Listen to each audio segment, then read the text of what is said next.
నమస్తే, welcome to hello doctor.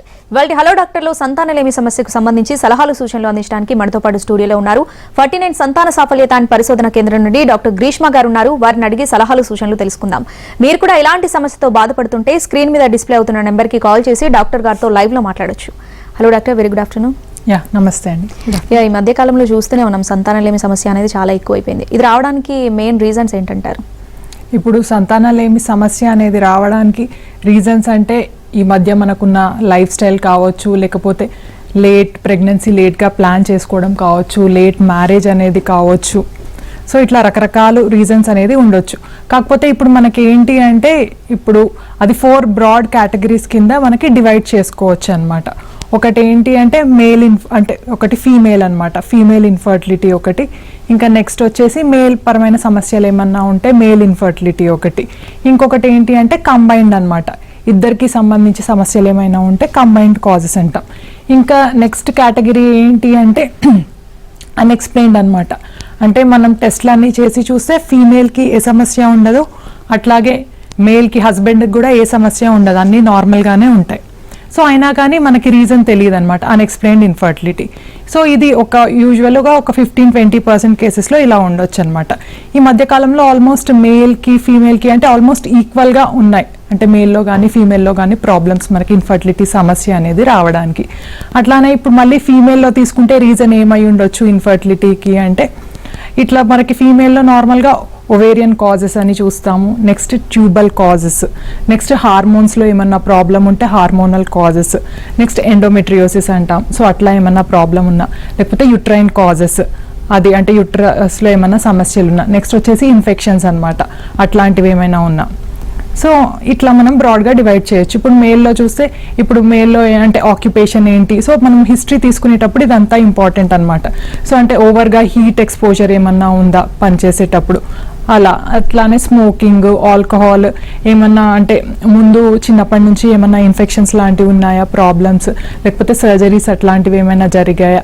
So మనం history తీసుకునేటప్పుడు ఇలా డీటెయిల్గా హిస్టరీ అనేది తీసుకుంటాం అనమాట. ఇప్పుడు మన కపుల్ మన దగ్గరికి వచ్చినప్పుడు మేల్ కానీ ఫీమేల్ కానీ, సో ఇలా హిస్టరీలోనే మనకి ఒక కొలిక్ అనేది వస్తామన్నమాట, అంటే ప్రాబ్లం ఏమై ఉండొచ్చు అని చెప్పేసి. అంటే ఈ ప్రాబ్లం ఎవరిలో ఉందనేది ఎట్లా డయాగ్నోస్ చేస్తారు? ఇప్పుడు మన కపుల్ మన దగ్గరకు వచ్చిన తర్వాత ఇప్పుడు మనం అడ్వైజ్ చేసేది ఏంటి, ఒక డీటెయిల్డ్ హిస్టరీ అనేది తీసుకుంటాం అనమాట. తీసుకున్న తర్వాత ఇప్పుడు ఫీమేల్ ఉంటే ఒక బేసిక్ స్కాన్ అనేది ఇది సజెస్ట్ చేస్తాం ఫీమేల్కి. ఇప్పుడు ఎందుకు స్కాన్ చేయడం వల్ల ఏం ఇన్ఫర్మేషన్ వస్తుంది మనకి అంటే, ఇప్పుడు మనం ఫీమేల్కి స్కాన్ చేసామనుకోండి, అంటే యుట్రస్ పరంగా ఏమన్నా ప్రాబ్లమ్స్ ఉన్నాయా అనేది ఒక ఐడియా మనకు వస్తుంది. అలాగే యుట్రస్ పక్కన మనకి ఓవరీస్ అనేవి ఉంటాయి అండాశయాలలో. సో ఓవరీస్ ఏంటి అంటే మనకి మెయిన్ ఎగ్స్ అనేవి ఓవరీస్లోనే ఉంటాయి అన్నమాట. సో అట్లా ఎగ్ నెంబర్స్ ఎన్ని ఉన్నాయి అది ఇంపార్టెంట్ మనకి. ఎందుకంటే ఒక ఫీమేల్లో ఎగ్స్ మనకి తక్కువగా ఉన్నాయా లేదా నార్మల్గా ఉన్నాయా, లేకపోతే అంటే పీసీఓ లాగా ఏమన్నా చాలా ఎక్కువ ఎగ్స్ ఉన్నాయా అనేది మనకి ఇట్లా తెలిసిపోతుంది. అట్లాగే నార్మల్గా మనకి స్కాన్ చేసినప్పుడు ట్యూబ్స్ అనేవి, ఇప్పుడు మనకి 2 ఫాలోపియన్ ట్యూబ్స్ అనేవి ఉంటాయన్నమాట. ట్యూబ్స్ అనే ఇంపార్టెన్స్ ఏంటి మనకి, ఇప్పుడు స్పర్మ్ కానీ లేకపోతే ఫీమేల్లో ఎగ్ కానీ కలయిక జరిగేది మనకి ఇది ఫాలోపియన్ ట్యూబ్లోనేనమాట. సో అట్లా మనకి నార్మల్గా ట్యూబ్స్ అనేవి స్కాన్లో కనిపించవు, కానీ ఇన్ఫెక్షన్ లాంటిది ఏమన్నా ఉన్నా లేకపోతే ట్యూబ్ వాచిపోయినా మనకి ఇట్లా స్కాన్లో అనేది కనిపిస్తుంది అనమాట, ఏమన్నా మాస్ లాంటిది ఉన్నా. సో ఇట్లా మనం ఫీమేల్కి స్కాన్ అనేది అడ్వైస్ చేస్తాం. ఆ తర్వాత చిన్న హార్మోన్ టెస్ట్లు అనేది చూసుకోవాల్సిన అవసరం ఉంటుందన్నమాట. థైరాయిడ్ కానీ, ప్రొలాక్టిన్ కానీ, షుగర్ టెస్ట్ కానీ అట్లా చేసుకుంటాం. అదే ఇప్పుడు మనకి మేల్లో చూస్తే మేల్లో తర్వాత చూద్దాం. ఒక కాలర్ మాట్లాడిన తర్వాత కడప నుండి గంగోత్రి గారు ఉన్నారు. నమస్తే అండి. నమస్తే. డాక్టర్ గ్రీష్మ గారు ఉన్నారు, మాట్లాడండి. నమస్తే అండి, చెప్పండి అమ్మా. హలో హలో నమస్తే అండి, గంగోత్రి గారు చెప్పండి. నమస్తే మేడం. చెప్పండి అమ్మా. మేడం మాకు మ్యారేజ్ 1 year అవుతుంది. ఓకే అండి. నేను పిల్లల కోసం ట్రై చేస్తాను. ఏజ్ ఎంత అండి మీది? నా 23 అండి. ఓకే, 23 years, చిన్న ఏజ్. చెప్పండి అమ్మా. 1 year అవుతుంది మీకు పెళ్ళై. పీరియడ్స్ ఎలా ఉంటాయండి, రెగ్యులర్గా ఉంటాయా మీకు? అవునండి, పీరియడ్స్ రెగ్యులర్ గానే ఉన్నాయి. ఓకే అండి. కానీ నేను ప్రెగ్నెన్సీ కోసం ట్రై చేస్తున్నాను. ఓకే, 1 year నుంచి ట్రై చేస్తున్నారా అండి ప్రెగ్నెన్సీ కోసం? అవునండి, మ్యారేజ్ అయినప్పటి నుంచి. ఓకే ఓకే, 1 year నుంచి ట్రై చేస్తున్నారా? ఇంకా కూడా మీకు ప్రెగ్నెన్సీ అనేది అందట్లేదు? హలో. అవునండి అవునండి. ఓకే, సో అంటే ఇంకా రీజన్ ఏమై ఉండొచ్చు. సో ఇప్పుడు మనం ఏంటి అంటే మనం అంటే ఎంత ఫ్రీక్వెంట్గా మనకి ఇప్పుడు ఇంటర్ కోర్స్లో పాల్గొంటున్నాము అనేది కూడా ఇంపార్టెంట్ అండి. మనం ఇప్పుడు హిస్టరీ అనేది తీసుకున్నప్పుడు యూజువల్గా మనం ఏం చెప్తాము అంటే వీక్లీ ఒక 2 to 3 టైమ్స్ అన్న ఇంటర్ కోర్స్లో మనం పాల్గొంటే యూజువల్గా మనకి అంటే ప్రెగ్నెన్సీ అందే అవకాశాలు ఎక్కువగా ఉంటాయి. ఇంకొకటి ఏంటి, ఫర్టైల్ పీరియడ్ అనేది కూడా ఇంపార్టెంట్. ఇప్పుడు నెలసరి రెగ్యులర్గా వచ్చిన వాళ్ళలో అంటే కొంతమందికి 28 డేస్ సైకిల్ కావచ్చు, అట్లా 30 డేస్ కావచ్చు, అట్లా యూజువల్గా అంటే మనకి 22 to 35 డేస్ సైకిల్ ఉన్న వాళ్ళలో రెగ్యులర్ సైకిల్స్ అంటాం మనం. సో అట్లా రెగ్యులర్ సైకిల్స్ ఉన్న వాళ్ళల్లో మనం క్యాలిక్యులేట్ చేసుకోవాలన్నమాట, అంటే సైకిల్ లెంత్ ఎంత ఉంది అనేది. ఇప్పుడు యూజువల్గా మనకి ఎప్పుడైతే పీరియడ్ వస్తుందో అప్పుడు డే 1 ఆఫ్ సైకిల్ కింద కౌంట్ చేసుకుంటాం అనమాట మనం. సో మనకి ఎప్పుడైనా ఓవ్యులేషన్ ఎప్పుడు అవుతుంది అంటే మనకి పీరియడ్ లెంత్ అంటే ఒక 28 డేస్ సైకిల్ ఉందనుకోండి, యూజువల్గా -14 డేస్ అట్లా చేసామనుకోండి, అంటే ఇప్పుడు మనకి 28 డేస్ సైకిల్ ఉన్నప్పుడు around 14th day 15th day ఆ టైంలో మనకి ఓవ్యులేషన్ అనేది అవుతుందన్నమాట. సో మనకి ఓవ్యులేషన్ అనేది అయినప్పుడు ఎగ్ అనేది మనకి బాడీలో యూజువల్గా రిలీజ్ అయినప్పుడు 1.5 డే మాత్రమే అది బ్రతికి ఉంటుంది. అట్లానే ఇప్పుడు మనకి స్పర్మ్ అనేది బాడీలో మనకి రిలీజ్ అయినప్పుడు అదొక 2 to 3 డేస్ అనేది మనకి యాక్టివ్గా ఉంటుందన్నమాట. సో మనం ఇంటర్ కోర్స్ అంటే ఫర్టైల్ పీరియడ్ అనేది ఎట్లా చెప్తాము అంటే అట్లా మనం డే ఆఫ్ ఓవ్యులేషన్ క్యాలిక్యులేట్ చేసుకొని ఒక యూజువల్గా 3 to 4 days before ovulation, 3 to 4 days after ovulation ఆ టైంలో కనుక యూజువల్గా ఇంటర్ కోర్స్లో మనం పార్టిసిపేట్ చేస్తే అప్పుడు మనకి ప్రెగ్నెన్సీ వచ్చే ఛాన్సెస్ అనేది ఎక్కువగా ఉంటాయి అన్నమాట. సో ఇట్లా ఫర్టైల్ మెథడ్ అది ఫర్టైల్ పీరియడ్ ట్రై చేస్తే అది ఎక్కువగా అవకాశాలు ఉంటాయి. సో యూజువల్గా మనకి అట్లా 1 year అట్లా ట్రై చేసినా కూడా fertile period regular inter course అయినా కానీ పిల్లలు అవ్వట్లేదు అంటే డాక్టర్ని సంప్రదిస్తే బేసిక్ టెస్ట్లు కానీ సెమెన్ అనాలిసిస్లు కానీ అట్లా చేస్తే మనకి ఏమైనా ప్రాబ్లం ఉంటే మనకు తెలిసిపోతుంది. యా, మగవాళ్ళలో ఇట్లాంటి ప్రాబ్లమ్స్ అంటే ఇన్ఫర్టిలిటీకి సంబంధించిన ప్రాబ్లమ్స్ ఉన్నాయి అనడానికి ఎట్లాంటి టెస్టులు చేస్తారు, ఏ స్కాన్ మీరు సజెస్ట్ చేస్తారు? ఇప్పుడు మనం మగవారిలో అయితే చూసుకుంటే మనం సింపుల్ టెస్ట్ అనేది చెప్తామండి. అదేంటి అంటే సెమెన్ అనాలిసిస్. మనకు తెలుసు అంటే మగవాళ్ళు అంటే జస్ట్ మనకి సెమెన్ అనేది బాగుంటే యూజువల్గా అంటే మనకి ఫీమేల్లోనే ఆ ప్రాసెస్ అనేది అంతా జరుగుతుంది కాబట్టి అంటే స్పర్మ్ వెళ్ళి ఎగ్ని హిట్ అయ్యి మనకి బేబీ అనేది ఫామ్ అయ్యి అంతా మనకి ఫీమేల్లోనే జరుగుతుంది కాబట్టి మేల్ అంటే కొంచెం స్పర్మ్ అనాలిసిస్ ఒకటి చేస్తే మనకి మేల్లో ఏమన్నా ప్రాబ్లం ఉంది లేనిది అనేది తెలిసిపోతుంది. కాకపోతే మనకి సెమెన్ అనాలిసిస్ ఇచ్చేటప్పుడు మనం చెప్తామన్నమాట అంటే ప్రాపర్గా ఆబ్స్టినెన్స్ అనేది ఉండాలన్నమాట. ఒక 2 to 7 డేస్ అన్న గ్యాప్ ఉంటే ఆ టైంలో మనం సెమెన్ ఇవ్వమని చెప్తాం. అంటే ఎందుకంటే ఇప్పుడు మరీ గ్యాప్ తక్కువగా ఉందనుకోండి, ఇంటర్ కోర్స్ చేసిన తర్వాత ఓన్లీ 1 day గ్యాప్ ఉంటే మనకు కొంచెం తేడా వచ్చే అవకాశం ఉంటుంది. స్పర్మ్ కౌంట్ అట్లా తక్కువ ఉన్నా మనం ఇంటర్ప్రిట్ చేయడం అనేది కష్టం అయిపోతుంది. అలాగే మరీ గ్యాప్ అనేది 10 days అట్లా అయినా కూడా మనకి మొటిలిటీ అనేది ఎఫెక్ట్ అయ్యే ఛాన్స్ ఉంటుంది అనమాట సెమెన్ అనాలిసిస్ చేసినప్పుడు. అందుకే ఒక ప్రాపర్ ఒక 2 to 7 డేస్ అబ్స్టినెన్స్ పెట్టుకొని అట్లా ఫీవర్ ఇన్ఫెక్షన్స్ ఏమీ లేని టైంలో యూజువల్గా సెమెన్ అనాలిసిస్ అనేది ఇవ్వమని చెప్తామన్నమాట. సో సెమెన్ అనాలిసిస్ ఇచ్చినప్పుడు అది స్పిల్లేజ్ అది లేకుండా చూసుకోమని చెప్తాం. సో సెమెన్ మనం నార్మల్గా మనకి ఏమి ఇంపార్టెంట్ యూజువల్గా సెమెన్ అనాలిసిస్లో చూసేది అంటే WHO క్రైటీరియా ప్రకారం ఫస్ట్ మనకి కౌంట్ అనేది ఇంపార్టెంట్. ఇంకా కౌంట్తో పాటుగా మనకి మొటిలిటీ అన్నమాట, అంటే కణాల కదలిక ఎలా ఉంది అనేది. నెక్స్ట్ ఇంపార్టెంట్ వచ్చేసి మార్ఫాలజీ అన్నమాట. మనకి అంటే కణాలు ప్రాపర్ షేప్లో ఉన్నాయా లేదా, హెడ్ నెక్ టెయిల్ ఇట్లాంటివన్నీ ప్రాపర్గా ఉన్నాయా లేదా అనేది మనం చూసుకోవాలి. సో యూజువల్గా సెమెన్ అనాలిసిస్లో ఈ 3 పారామీటర్స్ అనేది ఇంపార్టెంట్. ఇప్పుడు మనకి కౌంట్ ఎంత వరకు కౌంట్ ఎంత ఉండాలి ఏంటి అనేది తర్వాత డిస్కస్ చేద్దాం. ఛత్తీస్గఢ్ నుండి దీపిక గారు కాలర్ ఉన్నారు. నమస్తే అండి. నమస్తే.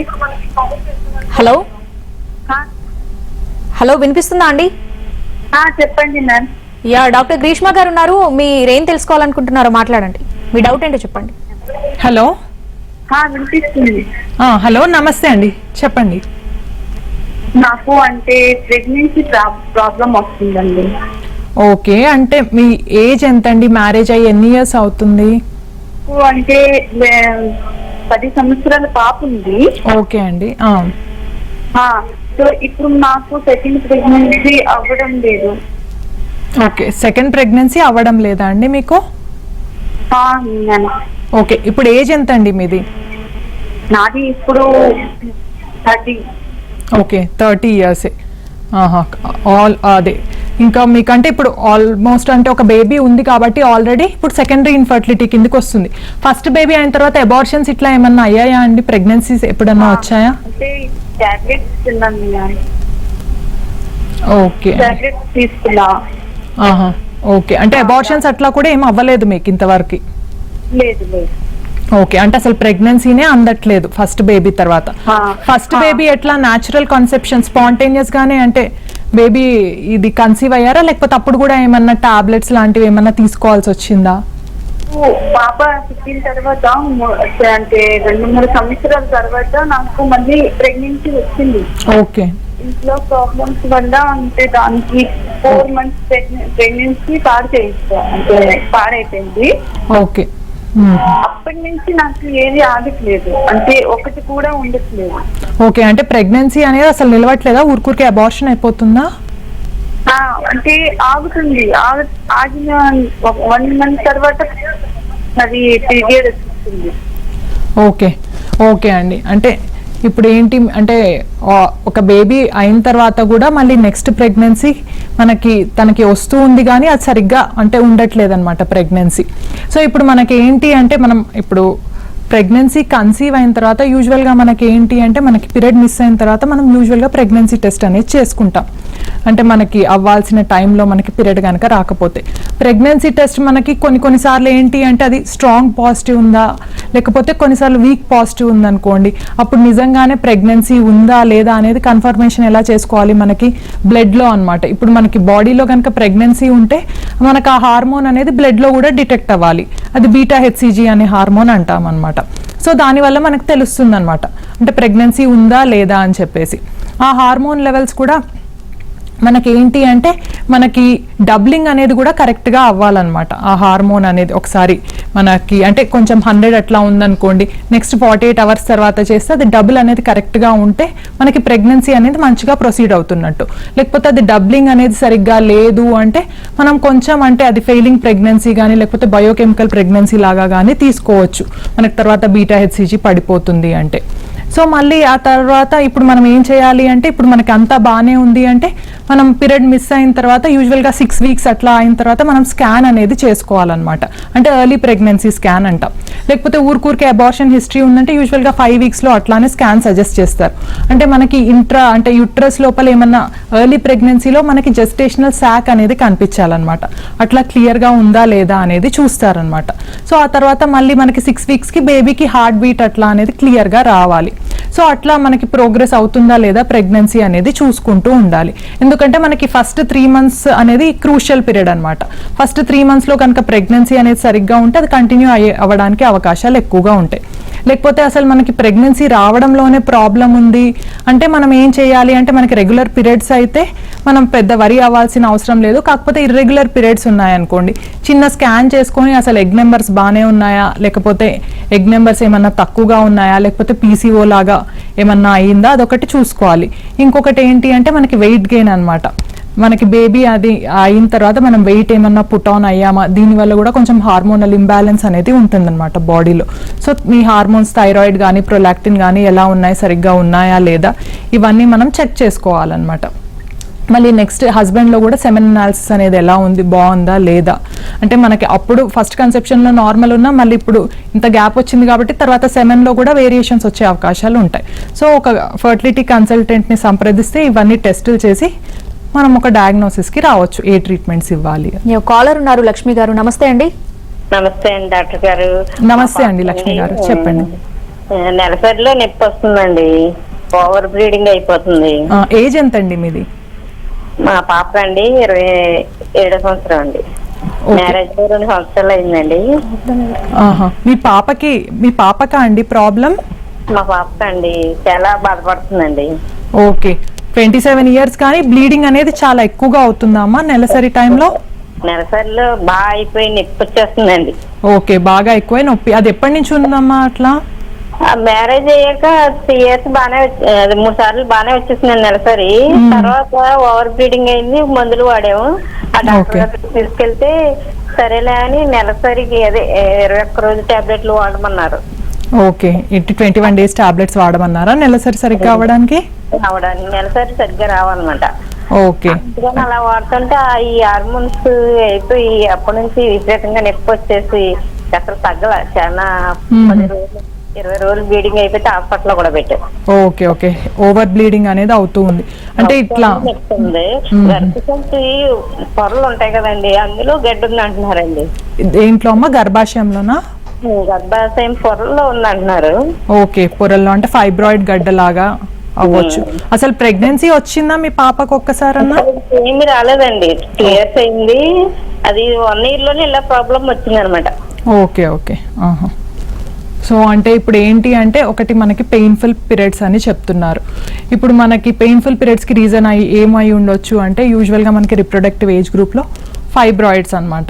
ఇప్పుడు మనకి ఫైబ్రాయిడ్ అనేది ఏంటి అంటే మనకి ఇప్పుడు గర్భాశయం ఉంటుంది కదా, దాని అంటే ఇది మజిల్ లేయర్లో యూజువల్గా కంతుల్లాగా అంటే ఒక దగ్గరే మనకి మజిల్ కాస్త అంటే పెరిగి అంటే హైపర్ట్రోఫీ అయిపోయి అదొక కంతిలాగా ఫామ్ అవుతుంది అనమాట ఫైబ్రాయిడ్ అనేది. కాకపోతే ఈ కంతి మనకి ఆల్మోస్ట్ చాలా వరకు బినైనే ఉంటుంది, అంటే అది అంత టెన్షన్ పడి అది క్యాన్సర్ ఏమన్నా అవుతుందేమో అని అనుకోవాల్సిన అవసరం లేదు మనం.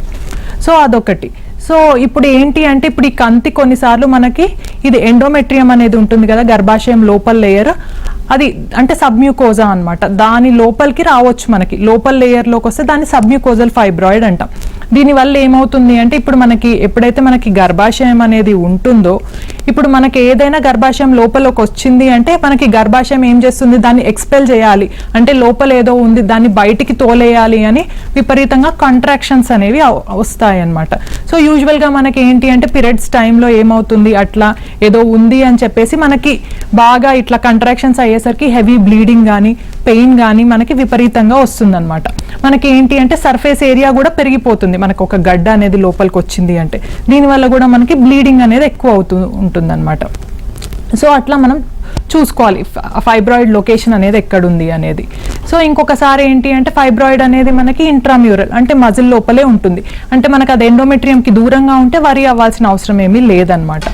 సో ఇప్పుడు మనకి సబ్మ్యూకోజల్ ఫైబ్రాయిడ్ అనేది ఉంటే దానికి ట్రీట్మెంట్ ఎట్లా ఉంటుంది అంటే యూజువల్గా మనకి ప్రెగ్నెన్సీ రావడంలో ప్రాబ్లం ఉంటుంది, అంతకంటే ఎక్కువ మనకి సిమ్టమ్స్ అనేవి ఉంటాయి అనమాట. ఇట్లా హెవీ పెయిన్ఫుల్ పీరియడ్స్ అనేవి ఉంటాయి. సో మనం చిన్నగా హిస్ట్రోస్కోపీ అనేది ఉంటుందండి. కాలర్తో మాట్లాడి ట్రీట్మెంట్ గురించి డిస్కస్ చేద్దాం. కవిత గారు అనంతపురం నుండి, నమస్తే అండి. నమస్తే మేడం. డాక్టర్ గ్రీష్మ గారు ఉన్నారు, మాట్లాడండి. Hi madam. నమస్తే అండి. హాయ్ అండి, చెప్పండి అమ్మా. మేడం నా పేరు కవిత మేడం. చెప్పండి కవిత గారు. మేడం నాకు మ్యారేజ్ అయ్యి 2 years అయింది. 2 years అవుతుందా అండి? Yes madam. ఓకే అండి. ఆఫ్టర్ నా మ్యారేజ్ తర్వాత నాకు పీసీఓడి అనేది వచ్చింది మేడం. ఓకే అండి. నేను డాక్టర్ ని కన్సల్ట్ అయ్యేప్పుడు నాకు మేడం 21 టాబ్లెట్స్ ఇచ్చారు నెక్స్ట్ మంత్ పీరియడ్ రెగ్యులర్ గా రావడానికి. నేను అలా 3 months వాడిన తర్వాత నేను కన్సీవ్ అయ్యాను. ఓకే అండి. కన్సీవ్ అయిన తర్వాత 3rd month లో బేబీ 6th week లో బేబీకి హార్ట్ బీట్ లేదని చెప్పేసి అబార్షన్ అయిపోయింది. ఓకే. దాని తర్వాత నాకు మెన్స్ట్రువల్ ప్రాబ్లమ్స్ కొంచెం చాలా సఫర్ అయ్యాను, అంటే ఎక్కువ డేస్ 20 days అవ్వడం అట్లా అవ్వడం. సో నాకు మేడం స్టమక్ క్లీన్ చేశారు. ఓకే అండి. దాని తర్వాత పీరియడ్స్ నార్మల్ గానే వచ్చాయి, బట్ 9 days 10 days అలాగ అవుతుంది. ఓకే అండి. ఎందుకు అలాగ అవుతుందో చెప్పగలరా మేడం? 9 to 10 days అట్లా ఎక్కువ డేస్ అవుతుంది. ఫస్ట్ పీరియడ్ స్టార్టింగ్ లో 2 to 3 days తక్కువ అవుతుంది, 2 to 3 drops అవుతుంది. After the 4th day 5th day నుంచి ఎక్కువ prolong 9th to 10th day వరకు 10-11 వరకు కూడా అవుతుంది మేడం. అంటే మీరు ఏం చెప్తున్నారు అంటే మనకి మీకు ప్రీ మెన్స్ట్రువల్ స్పాటింగ్ లాగా అవుతుందన్నమాట. మనకి ఎప్పుడైనా పీరియడ్ ఫ్లోని మనం ప్రాపర్ ఫ్లో స్టార్ట్ అయినప్పుడే యూజువల్గా day 1 అని కౌంట్ చేసుకోవాలి. ముందు స్పాటింగ్ అవుతుంది అంటే ప్రీ మెన్స్ట్రువల్ స్పాటింగ్ లాగా అవుతుందన్నమాట. అంటే మనకి ఒక స్కాన్ చేసుకొని చూసుకోవాలి, అంటే లోపల అంతా బాగానే ఉందా, ఎండోమెట్రియంలో పాలిప్ లాగా ఏమన్నా ఉందా అదొకసారి స్కాన్ చేసుకొని, ఓవరీలో కూడా అంటే ఎగ్స్ అన్ని బాగానే ఉన్నాయా లేదా అని ఒక స్కాన్ ద్వారా తెలుస్తుంది అనమాట. మనకి ఇప్పుడు స్కాన్ చేసుకున్నప్పుడు ఏంటి అంటే ఇప్పుడు ఎండోమెట్రియల్ హైపర్ ప్లేసియా లాగా అయినా ఏదన్నా ఉందా అని ఒకసారి చూసుకోవాలన్నమాట. అంటే మిడ్ ఇది డే 10 తర్వాత ఎప్పుడైనా స్కాన్ చేసుకుంటే ఎండోమెట్రియల్ లైనింగ్ లేయర్ ఎంత ఉంది అది కూడా ఒకసారి చెక్ చేసుకోవాలి. ఇప్పుడు మనకి బ్లీడింగ్ ఇట్లాంటివి ఏమీ లేవు, అంతా బాగానే ఉంది అంటే కొంచెం ఇది హార్మోన్ టెస్ట్ అది కూడా ఒకసారి చేసుకోవాలి, హీమోగ్లోబిన్ అంతా ఎలా ఉంది అని చెప్పేసి.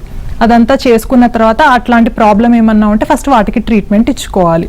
సో మనకి అట్లా పీసీఓడి లాంటిది ఏమన్నా ఉంటే మనకి లైఫ్ స్టైల్ మోడిఫికేషన్ అట్లా ఏమన్నా చేసుకుంటే మనకి కొంచెం అది పీసీఓడి కంట్రోల్లో ఉండి చిన్న టాబ్లెట్స్ అనమాట, మెట్ఫార్మిన్ టాబ్లెట్స్ ఇట్లాంటివి ఇస్తే మనకి ఇది ఈ ప్రాబ్లం అనేది మనకి కొంచెం వరకు కంట్రోల్లో ఉంటుందన్నమాట. బ్లీడింగ్ ఎక్కువ ఉంటే చిన్న దానికి మెడిసిన్ ఇస్తే బ్లీడింగ్ కంట్రోల్ అయ్యే అవకాశాలు ఎక్కువగా ఉంటాయి మనకి. రైట్, మరో కాలర్ ఉన్నారు, రాజు గారు, నమస్తే అండి. హలో. నమస్తే మేడం. డాక్టర్ గ్రీష్మ గారు ఉన్నారు, మాట్లాడండి. మేడం హలో, నమస్తే అండి, చెప్పండి సార్. మేడం, మా సిస్టర్ కి ఎండోస్కోపీ చేశారండి. అది ఓకే. 5 years process. అయితే దాంట్లో ఏంటంటే టీబీ రిలేటెడ్ అని చెప్పేసి. ఏంటండి 5 years ఎండోస్కోపీ? ఓకే, లాప్రోస్కోపీ చేశారా? అది చేసిన తర్వాత చేసే టైంలో హిస్ట్రోస్కోపీ చేశారు. కొంచెం గట్టిగా మాట్లాడండి సార్. హిస్ట్రోస్కోపీ చేశారు నాకు. అది చేసే టైంలో ఆ బ్లడ్ సెల్స్ ఉంటాయి కదా, అది శాంపుల్ పంపిస్తే టీబీ అని చెప్పారు. ఓకే, ఎండోమెట్రియల్ బయాప్సీ తీసి పంపిస్తే టీబీ అని చెప్పారు. ఓకే అండి. అయితే అందులో కూడా 2 రిపోర్ట్స్ ఉన్నాయి. ఒక రిపోర్ట్ లో ఏమో రాలేదు, ఇంకొక దాంట్లో చేస్తే వచ్చిందని చెప్పారు. ఓకే. ఓకే అండి, మరి ట్రీట్మెంట్ సారీ మేడం, చెప్పండి మేడం. ట్రీట్మెంట్ ఏమైనా తీసుకున్నారా మరి టీబీ పాజిటివ్ వచ్చినప్పుడు? దానికి ఒక 1 month నుంచి తీసుకుంటున్నారు. దాని వల్ల ఏమన్నా ప్రెగ్నెన్సీ కానీ ఫెసిలిటీ సంబంధించి ఏమైనా ఉంటుందా అని నోడదామని చేశాను. ఓకే అండి. ఇప్పుడు మనకి ఏంటి అంటే, ఇప్పుడు టీబీ మనకి ఎప్పుడైనా ఇది కొన్నిసార్లు ఏంటి అంటే మనకి సడన్ గా అంటే లంగ్స్ లో ఎక్కడ అనేది టీబీ రాకపోవచ్చు. సడన్ గా మనకి ఏదన్నా అంటే ఇది ఎండోమెట్రియల్ టీబీ అనేది డయాగ్నోస్ అవ్వచ్చు ఎప్పుడైనా. అంటే సడన్ గా హిస్ట్రోస్కోపీ చేసినప్పుడు కానీ, లేకపోతే లేయర్ చాలా థిన్ గా ఉంది, బ్లీడింగ్ సరిగ్గా అవ్వట్లేదు, ఒకసారి హిస్ట్రోస్కోపీ చేసి చూసుకుందాం అన్నప్పుడు అట్లా మనం బయాప్సీ పంపిస్తే డయాగ్నోస్ అవ్వచ్చు. ఇది టీబీ అనేది ఇన్ఫెక్షన్ కాబట్టి మనకి తొందరగా గుర్తించి ట్రీట్మెంట్ అనేది యూజువల్ గా మనకి 6 months అనేది తీసుకోవాలండి, యాంటీ ట్యూబర్క్యులోసిస్ ట్రీట్మెంట్ అనేది. సో ట్రీట్మెంట్ అనేది తీసుకున్నాక యూజువల్ గా మనకి క్యూర్ అయిపోతుంది ఈ టీబీ అనేది.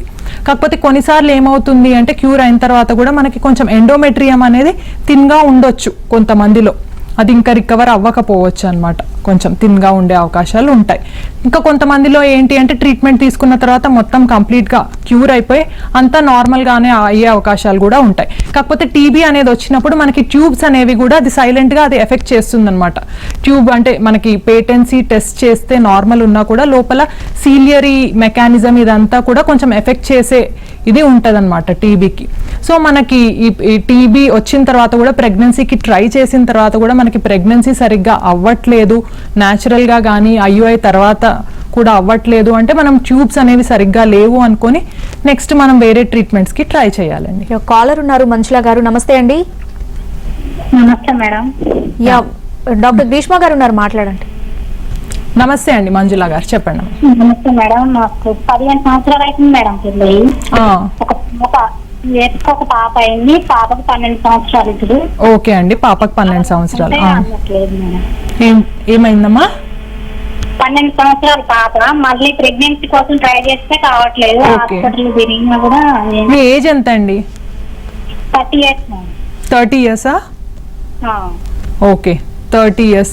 సో అంటే సెకండరీ ఇన్ఫర్టిలిటీ, మళ్ళీ ప్రెగ్నెన్సీ కోసం ట్రై చేసినా కూడా అవ్వట్లేదు అంటే మీరు ఒకసారి డాక్టర్ని సంప్రదించి అంటే మరి మీ స్కాన్ చేయించుకొని చిన్న టెస్ట్ అండి, అంటే స్కాన్ ద్వారా అండాశయాలు ఎట్లా ఉన్నాయి, గర్భాశయం ఎట్లా ఉంది, హార్మోన్ టెస్ట్లు ఎట్లా ఉన్నాయి, అదంతా ఒకసారి చెకప్ చేయించుకోండి.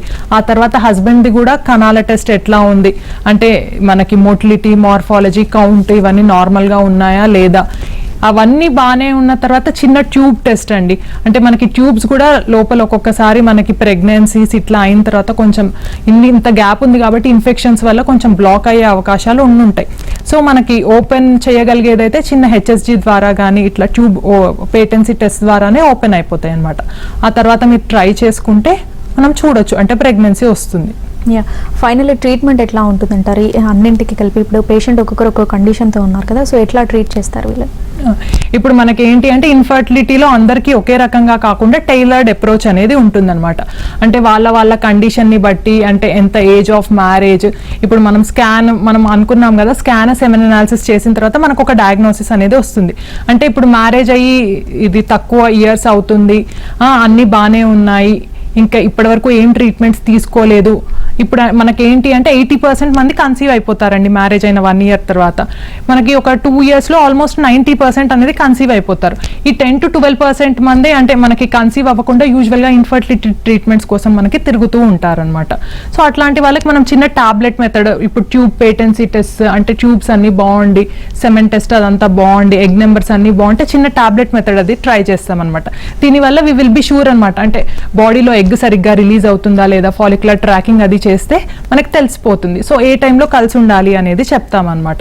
సో ఆల్రెడీ ఈ ట్రీట్మెంట్స్ అన్ని అయిపోయాయి, ట్యూబ్ టెస్ట్ కూడా చేసుకొని ఉన్నారు అంటే మనం ఐయుఐ అనేది ట్రై చేస్తామన్నమాట. ఐయుఐ అంటే ఏంటి, మనము అంటే ఎగ్ రిలీజ్ అయ్యే టైంలో హస్బెండ్ సెమెన్ ని మంచిగా వాష్ చేసి బాగా మొటిలిటీ ఎక్కువగా ఉన్న కణాలని లేడీ గర్భాశయంలో వేస్తామన్నమాట. అదొక 2-3 cycles వరకు ట్రై చేస్తాం మనం. సో దీంట్లో మనకి కన్సీవ్ అయ్యే వాళ్ళు అంటే యూజువల్గా అయిపోతారు. మళ్ళీ అది కూడా వర్కౌట్ అవ్వట్లేదు, ఇంకా వేరే అంటే ఏమన్నా ప్రాబ్లం ఉంది, ఏజ్ ఎక్కువగా ఉంది, ట్యూబల్ బ్లాకేజ్ ఉంది అంటే అట్లాంటి వాళ్ళకి సెమెన్లో కూడా ప్రాబ్లం ఉంది అంటే మనం ఐవీఎఫ్ అనేది చెప్తామండి. Okay, right, thank you doctor. ఇది వాటి హలో డాక్టర్, నమస్తే.